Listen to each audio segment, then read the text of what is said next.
오늘 설교 말씀의 제목은 사람에게 보이려고, 우리 마태복음 6장 같이 한번 보도록 하겠습니다.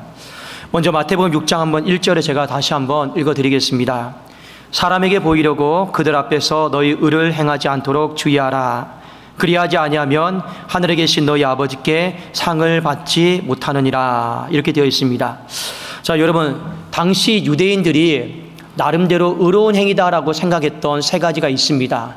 첫 번째가 구제였고, 두 번째가 기도, 마지막 세 번째가 금식이었습니다. 자, 이 각각의 내용들이 2절에서 4절까지는 구제, 5절에서 15절까지는 기도, 그리고 16절에서 18절까지는 금식에 대해서 언급을 하고 있습니다. 자, 이 모든 것들이 하나님 보시기에 좋은 일들이에요. 의로운 일들입니다. 네, 그런데 예수님은 한 가지 경고를 하셨어요. 이 의로운 행위들이 자칫 잘못하면 위선 가운데 빠질 수 있다. 오늘 이 부분에 대해서 경고를 하셨습니다. 여러분, 본문에 보면 자주 등장하는 한 가지 단어가 있는데 그 단어가 뭐냐면 보이려고예요. 보이려고. 사람에게 보이려고. 이 보이려고 하는 이 말이 굉장히 많이 등장을 하고 있습니다. 자, 이 단어의 뜻을 우리가 좀 원어적으로 좀 살펴볼 필요가 있습니다. 자, 이 단어는 헬라어로 데아데나이라고 하는 뜻인데 어떤 뜻을 갖고 있냐면 어떤 일의 궁극적인 목적, 이 목적과 관련된 것이 바로 데아데나이, 보이려고 하는 이런 뜻을 갖고 있습니다. 자, 사람에게 보이려고, 그럼 목적이 뭘까요? 내가 어떤 일을 함에 있어서 결론적으로 목적은 사람에게 과시하려고, 사람에게 인정받으려고, 사람에게 칭찬받으려고, 사람에게 영광받으려고. 근데 그것이 바로 보이려고 하는 바로 그 단어의 의미입니다. 그런데 예수님은요, 사람에게 보이려고 너희 의를 행하지 않도록 주의해라. 자, 의를 행한다라고 하는 건 표현이 좀 어렵죠. 쉬운 말로 말하면 하나님이 우리에게 요구하시는 모든 것들이 바로 의입니다. 의. 성경에 나와 있는 순종해야 될 것들, 우리가 또 불순종함 하나님이 하지 못하게 하는 것들 있잖아요. 그 하여튼 모든 하나님의 말씀 계명이 다 의예요. 그러니 사람에 보이려고 하나님의 말씀을 실천하는 것, 이것에 대해서 조심해야 될 것, 우리에게 당부를 하셨습니다. 자, 그런데 당시의 바리새인들과 서기관들, 이 유대교의 종교 지도자들은요, 사람에게 보이려고, 사람에게 칭찬받으려고, 사람에게 인정받으려고 이런 의로운 행동들을 서슴없이 했습니다. 자, 이런 사람들을 향해서 하나님이 경고하셨어요. 너희들에게 줄 상은 없다. 받을 상이 없다라는 겁니다. 자, 이 말은 우리가 뒤집어 보면 우리가 기도를 해요, 구제를 해요, 금식을 하면 하나님께도 우리에게 주시는 상이 다 있더라. 우리는 또 그렇게 말씀을 해석을 할 수가 있습니다. 자, 그러면서 예수님이 구체적으로 구제, 기도, 금식에 대해서 말씀하셨는데, 여러분, 이 세 가지가 한 쌍입니다. 한 세트예요. 근데 왜 이 세 가지가 서로 연관성이 있는지 우리가 좀 아셔야지만이 이것이 왜 언급이 되었는가를 아실 필요가 있습니다. 자, 우리는 먼저 기도해야 되는 거 다 알고 있습니다. 금식해야 되는 거 다 알고 있습니다. 성경에 나와 있는 거니까요. 근데 갑자기 구제가 좀 끼었어요. 여기만 끼인 게 아니라 초대교회도 보면, 사도행전에 보면 예루살렘 교회가 굉장히 구제에 힘을 쓰는 장면을 볼 수가 있습니다. 그러니 말씀에 나왔든지 안 나왔든지 간에 그 사람들의 마음속에는 구제는 마땅히 해야 되는 것이고, 이 구제가 뭔가 우리가 생각하는 것 이상으로 뭐라 할까요? 하나님께서 요구하시는 경건한 행위였다라는 것을 좀 우리가 간접적으로 넌지시 우리가 인정할 수가 있습니다. 실제로 역사 문헌에 보면 유대인들이 왜 구제를 했냐면, 구제를 한 상태에서 기도를 하면 하나님이 응답해 주시고 더 영광스럽게 하시고 답을 주신다, 이런 마음들이 있었어요. 그리고 구제를 하는 상태에서 금식을 하면 더 경건하고 더 영성 있고 또 하나님의 능력을 덧입을 수 있다라고 하는 그런 관행들이 있었던 것 같습니다. 물론 여러분, 오늘날 이 시대에 과연 그것이 맞느냐 틀리느냐는 제가 명확하게 답은 못 드리겠습니다. 그러나 중요한 것은 유대인들이 그런 마음으로 해왔던 것들에 대해서 예수님이 잘못됐다라고 말씀하신 적은 또 없거든요. 그게 잘못됐다. 구제가 기도의 능력을 더한다.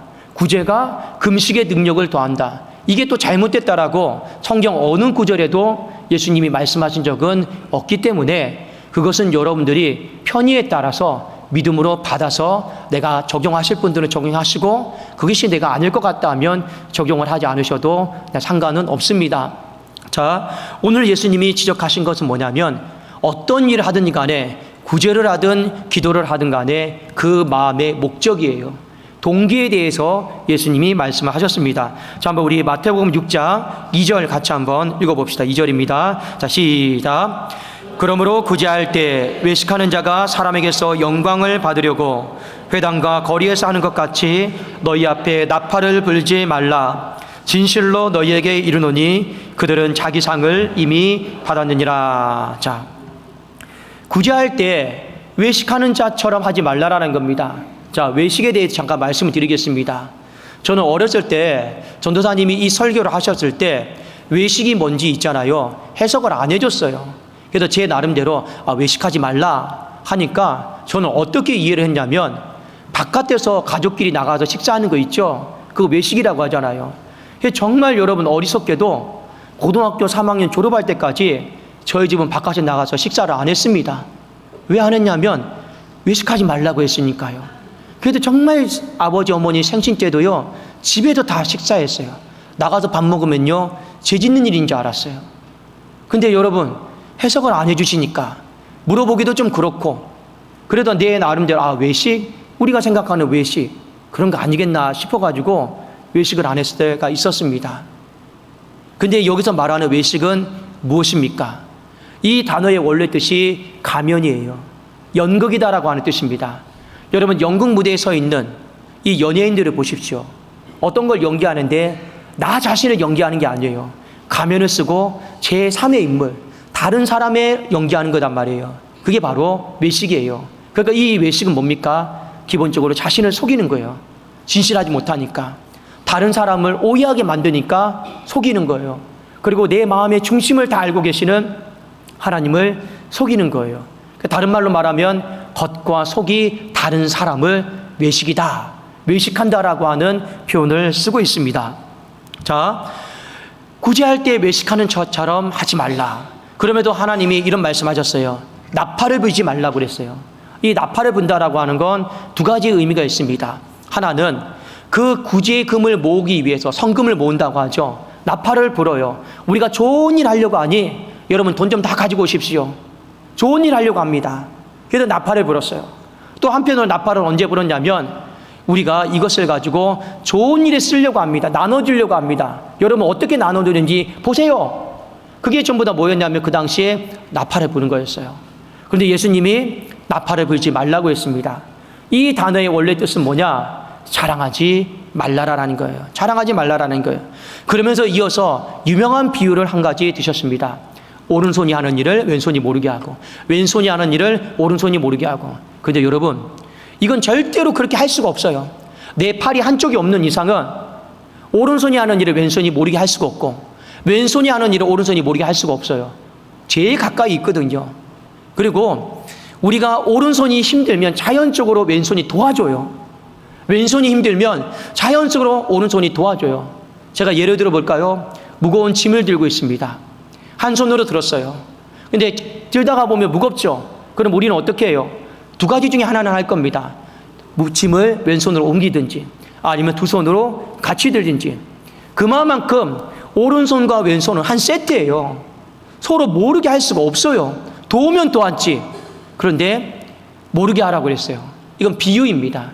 그만큼 구제에 대해서 의로운 행위에 대해서 뭐 하라는 거예요? 은밀하게 이 일을 할 것을 이야기하고 있는 것입니다. 은밀하게. 구제할 때 하나님은 은밀하게 하라는 것이 무엇입니까? 자랑하지 말라라는 거예요. 자랑하지 말라라는 거예요. 두 번째, 기도할 때입니다. 자, 이 부분이 우리 성도님들이 많이 좀 불편하고 또 시험에 드시는 분들이 더러 있는 것 같습니다. 제가 말씀을 정확하게 풀어드릴 테니까요. 한번 말씀을 또 서로 잘 적응해 봤으면 좋겠습니다. 자, 마태복음 6장 5절 같이 한번 읽어보실까요? 자, 5절입니다. 시작. 또 너희는 기도할 때 외식하는 자와 같이 하지 말라. 그들은 사람에게 보이려고 회당과 큰 거리 어귀에 서서 기도하기를 좋아하느니라. 내가 진실로 너희에게 이르노니 그들은 자기 상을 이미 받았느니라. 자, 여러분, 기도는 먼저 하나님과 대화를 하는 거예요. 하나님과 대화하는 가장 아름다운 행위이고 가장 숭고한 일이고 가장 여러분 우리의 인생에 돈으로 살 수 없는 특권이 바로 기도하는 겁니다. 여러분, 사람과 사람끼리 대화할 때 일반적으로 돈을 지불하지 않아요. 돈을 지불하지 않습니다. 물론 특별한 목적에 따라서 상담받을 때 돈을 지불하고, 여러분 미국 같은 경우는 워렌 버핏이라고 해가지고 아주 기업의 대부자가 재산만 해도 몇 조가 있는 사람이 있어요. 그 사람에게는요 점심 한 끼 먹기 위해서는요 3천만 원을 내야 돼요. 점심 한번 같이 먹으려면요 어떻게 성공했는지 이 어드바이스 받으려고요, 조언 받으려고요. 그런데 우리가 대화하는 하나님은 그런 여러 수십조를 갖고 있는 그런 사람과의 대화와 견딜 수가 없는 거예요. 여러분, 영이신 하나님, 천지 만물을 만드시고 인생의 모든 생과 사를 주관하시는 그 하나님과 대화하는 거예요. 그 돈으로 살 수 있는 게 아니란 말이에요. 그 대화할 수 있는 특권이 바로 기도입니다.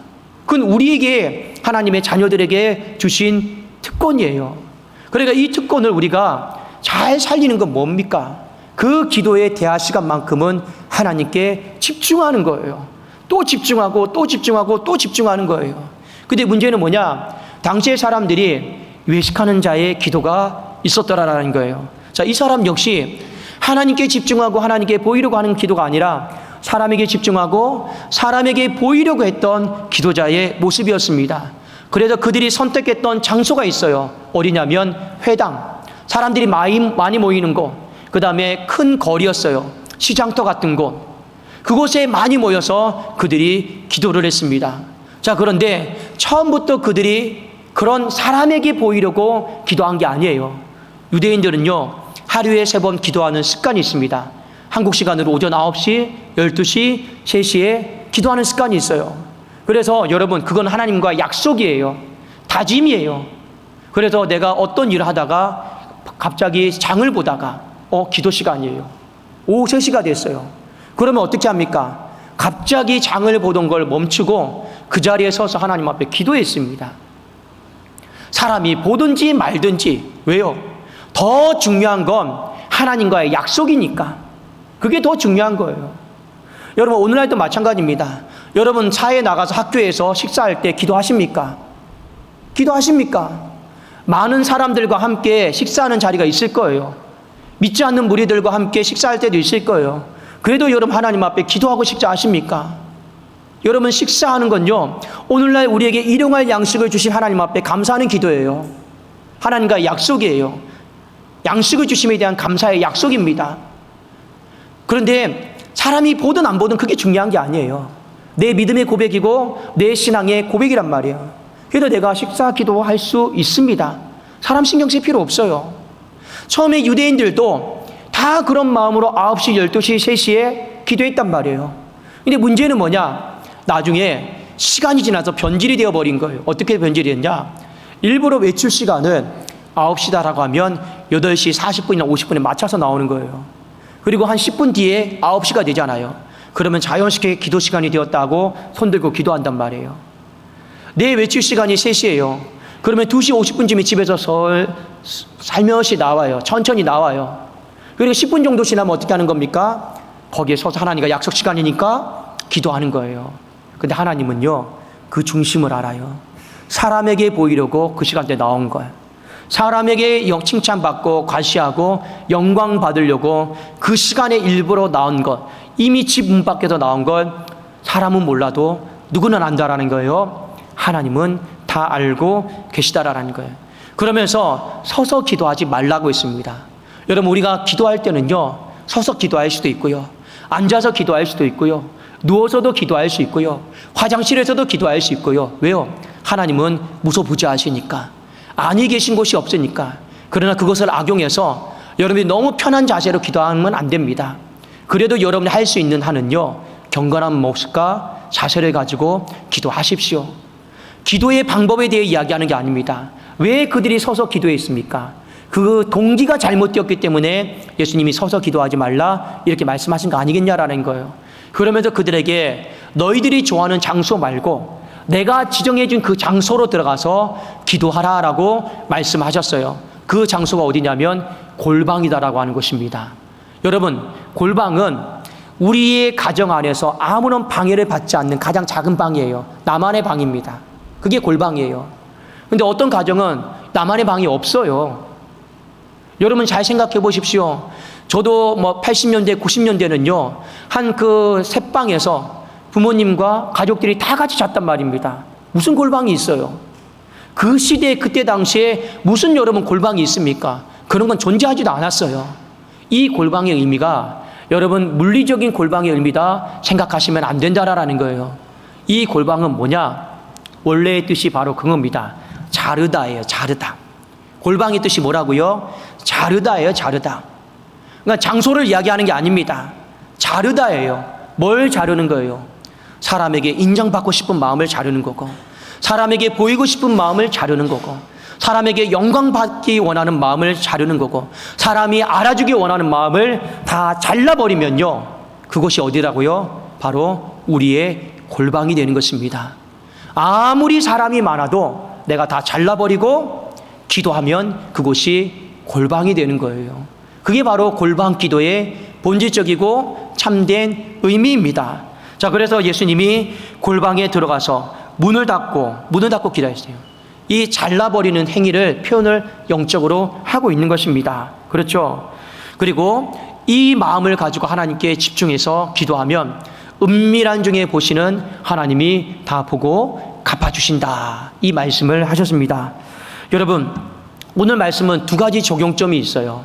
이 두 가지 적용점을 우리가 좀 영적으로 잘 분별하기를 원하는데, 자, 첫 번째 무엇이냐? 사람에게 보이려고 신앙생활하지 마시라라는 거예요. 사람에게 보이려고 신앙생활하면 안 됩니다. 자, 여기서 한 가지 여러분들이 거르실 게 있어요. 분별하실 것이 있어요.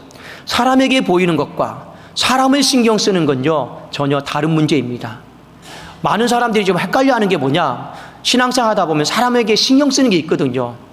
그것조차도 내가 사람에게 보이려고 하는 것은 아닐까? 그런데 아니에요.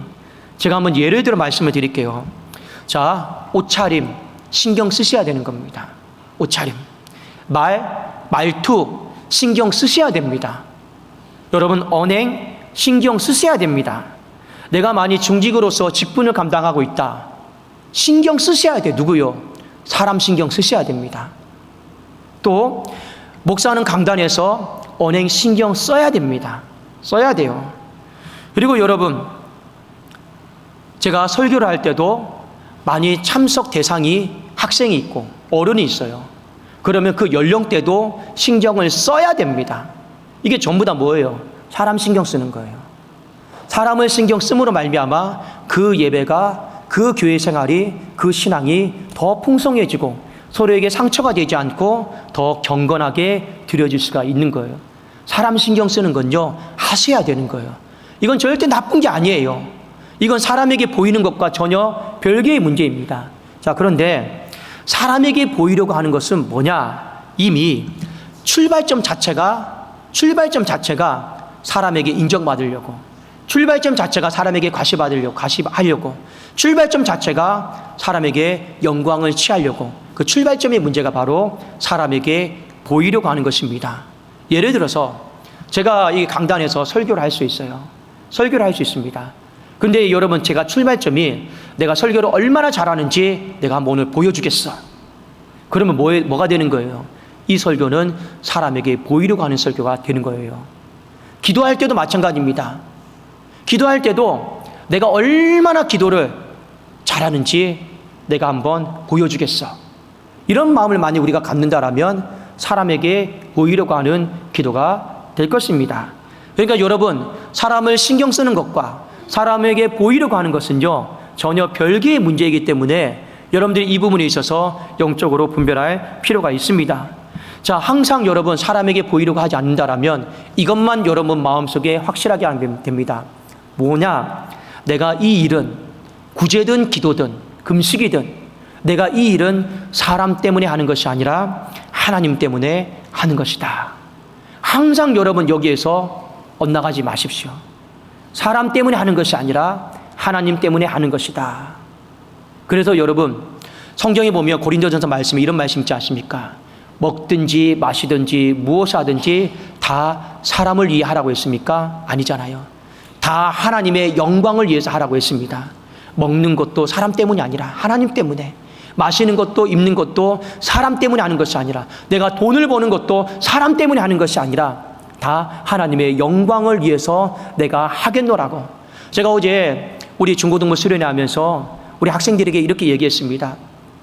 공부도 예배자의 마음으로 하라고 했습니다. 예배자의 마음으로. 그게 어떤 마음인지 아십니까? 내가 정말 공부를 잘해서 내가 좋은 대학 가고, 내가 누군가에게 인정받고, 선생님에게 인정받고, 또 어떤 학생들은 또 마음이 효심이 커서 부모님에게 인정받고 칭찬받고 부모님 위로해드리고 싶어서, 그거 다요 사람에게 보이려고 하는 거예요. 그게 예배자의 마음으로 공부하는 게 아니에요. 사람에게 보이려고 공부하면 절대로 하나님이 지혜와 지식을 부어주지 않습니다. 근데 성경에는 하나님이 지혜와 지식을 부어주신다 했잖아요. 그럼 예배자의 마음이 뭡니까? 그 공부할 때 하나님의 기쁨이 되고 싶습니다. 그냥 하나님의 기쁨이 되고 싶습니다. 내가 이 성적을 잘 받아서 하나님께 영광이 되고 싶고 기쁨이 되고 싶습니다. 그러면 그것이 예배자의 마음으로 하나님 앞에 공부하는 거예요. 그런 마음으로 공부하는 학생에게 반드시 하나님이 지식을 부어주시고 지혜를 부어줘서 공부가 되어지게 하는 거예요. 직장생활도 마찬가지입니다.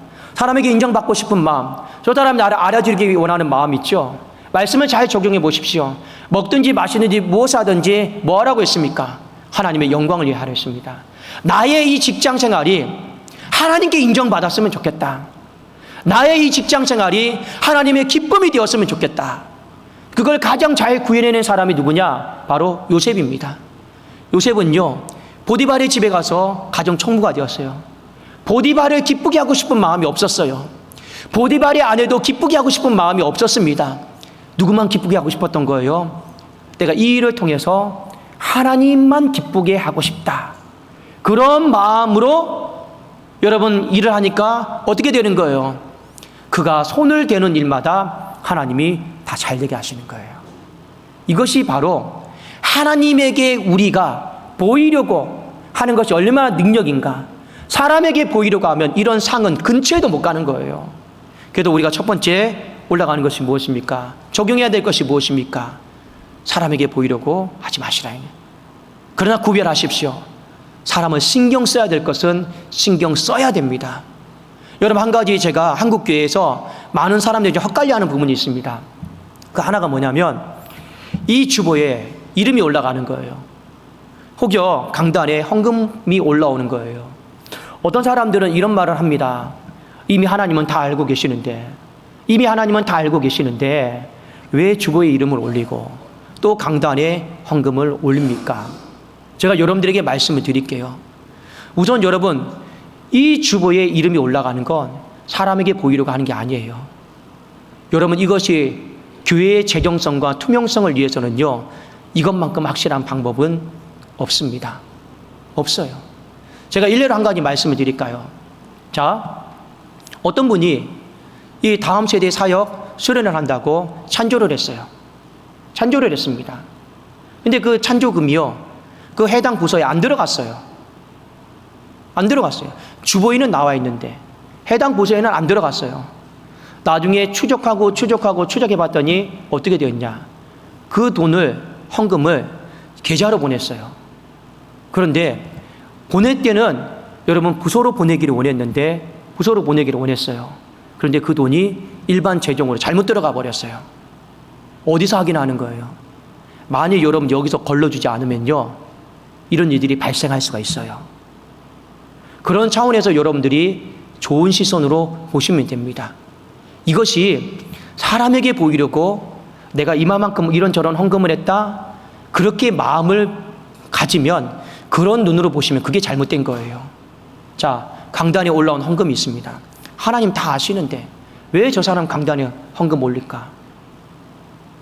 예, 여러분, 기도 받으려고 올리시는 거죠. 대부분 그럴 것입니다. 근데 여러분, 만일 저 사람이 헌금을 하나님께 드리기 위해서 강단에 올렸다고 하면 그걸로 끝나는 거예요.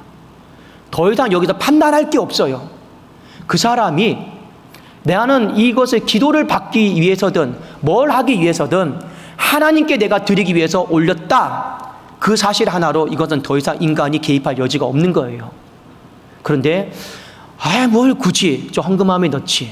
왜 강단에 올려서? 그렇게 바라보는 사람이 잘못된 거예요. 그럼 성경이 그런 사람을 향해 뭐라고 얘기하느냐? 네가 재판관이냐? 네가 율법자냐? 네가 입법자냐? 네가 감히 누구이기에 네가 내 형제를 판단하느냐? 또 다른 죄를 짓게 되는 거예요. 또 다른 죄를 짓게 되는 거예요. 중요한 건 뭐예요? 내 마음의 중심 동기는 하나님이 아십니다. 그리고 내 출발점이 내가 하나님께 드리겠다라고 하면 그걸로 다 끝나는 거예요. 그 이상 왜 저 사람 저럴까 할 필요도 없고요. 판단할 것도 없고요. 이제 중요한 건 뭐예요? 하나님께 드린다. 이게 제일 중요한 거예요. 출발점부터. 그걸로 모든 게 다 끝나는 거예요. 이 부분에 대해서 우리가 한번 적용점을 좀 구체적으로 적용할 필요가 있고, 자, 두 번째, 오늘 말씀해 보면 구제든 기도든 반복되는 단어가 무엇입니까? 하나님은 은밀한 중에 다 보고 계신다라는 거. 자, 하나님은 은밀한 중에 다 보고 계신다라는 거, 우리에게 두 가지로 적용을 할 수가 있습니다. 자, 첫 번째, 하나님이 은밀한 중에 다 보고 계시니까 내 마음을 다 아셔요. 그러니까 우리가 하나님 앞에서 이왕에 할 거 있잖아요. 이왕에 우리가 하나님 앞에 드릴 것들, 행할 것들 앞에서 더 순수한 마음으로, 더 순결한 마음으로, 더 깨끗한 마음으로 하나님 앞에 잘 마음 청소를 하시라라는 거예요. 왜요? 하나님은 내 겉만 보시는 게 아니라 이 속도 은밀하게 다 보고 계시니까. 그걸 안다라고 하면 내가 어떤 행위를 하든 간에 더 순수하게, 더 정결하게, 더 깨끗하게 그런 마음으로 내가 하겠다. 그게 은밀한 중에 계시는 하나님을 만나는 것이고, 또 하나, 여러분, 우리가 인생을 살다 보면 사람에게는 안 걸렸는데 안 걸린 게 있어요. 근데 하나님한테 걸리는 게 있어요. 예를 들어서 나의 요즘 예배 생활이 게을러지고 나태해지고 있어. 나의 요즘 기도 생활이, 나의 요즘 헌금 생활이, 나의 요즘 헌신 생활이 사람에게는 아직까지는 그냥 그렇게 못한다, 나태해졌다, 그렇게 안 걸릴 수 있어요. 그런데 하나님은 우리의 속을 아시기 때문에 걸려요. 사람에게 걸리기 전에 이미 우리는요, 그런 나태한 마음, 게으른 마음, 악한 마음 있잖아요. 하나님 앞에 다 걸려요. 걸려요. 여러분, 그런 마음을 하나님 앞에 걸렸을 때, 은밀한 중에 하나님이 내 마음을 다 보고 걸렸어요. 너 걸렸어. 그때 어떻게 해야 될까요? 억지로라도 죄 짓는 자리에서 나오시고, 억지로라도 여러분 채찍질 하시라도 여러분 다시 예배 생활 회복하시고 기도 생활 회복하셔야 돼요. 그게 왜요? 내 마음이 걸렸으니까. 사람한테는 안 걸렸다 할지라도 이미 하나님 앞에서 내 마음이 다 걸렸어요. 어떤 하나님 앞에서요? 은밀한 중에 보시는 하나님 앞에 다 걸렸어요. 그럼 어떻게 해야 돼요? 나 자원하는 마음이 없는데요? 나 좀 지금 내 힘든데요? 아니에요. 하나님 앞에 무조건 걸렸으면요, 빨리 태세 전환을 하셔야 되는 거예요. 죄 짓는 현장에서 걸렸으면 어떻게 해야 돼요? 그 죄의 자리를 박차고 나와야 되는 거예요. 예배 생활의 게으름에, 기도 생활에 잠자는 자리에 걸리면 하나님 어떻게 해야 되는 거예요? 꼬집어서라도, 안 되더라도 눈 뜨고요, 주여라도 하면서 하나님 앞에 그렇게 태세 전환을 하셔야 돼요. 왜요? 그게 바로 은밀한 중에 계시는 하나님을 우리에게 다 보고 계시니까. 여러분은 제가 두 가지를 말씀드렸습니다. 하나는 사람에게 보이려고 하지 마세요. 그러나 오해는 하지 마시라는 거예요. 사람에게 신경 써야 될 건 신경 쓰셔야 돼요. 이것마저도 여러분들이 안 하시면 안 됩니다. 사람에게 보이려고 하는 것, 출발점의 문제입니다. 그리고 누군가가 다 하나님 앞에 사람에게가 아니라 하나님께 드렸다라고 하면 더 이상 여러분 거기에 대해서 판단하지 마세요. 그게 맞냐 틀리냐 할 필요 없어요. 그럼 죄 짓는 일이 되는 거예요. 그건 하나님이 알아서 심판하실 겁니다. 그렇죠? 마지막 한 가지 무엇입니까? 하나님은 반드시 은밀한 중에 다 보고 계십니다. 은밀한 중에 다 보고 계셔요. 내 마음이 하나님 앞에서 걸렸다라면 빨리 억지로라도 태세 전환하시고, 내 마음이 뭔가 하나님 앞에 해야 될 것이 있다라면 이왕에 더 순결한 마음으로, 정직한 마음으로, 깨끗한 마음으로 하나님 앞에 하십시오. 하나님이 은밀한 중에 다 보고 계시니까요. 저는 우리 성도님들의 삶이 있잖아요. 어떤 구제를 하든 기도를 하든 금식을 하든 나중에 반드시 하나님이 다 결산하는 날이 오실 겁니다. 올 거예요. 그때 하나님 앞에 받을 상이 많았으면 좋겠습니다.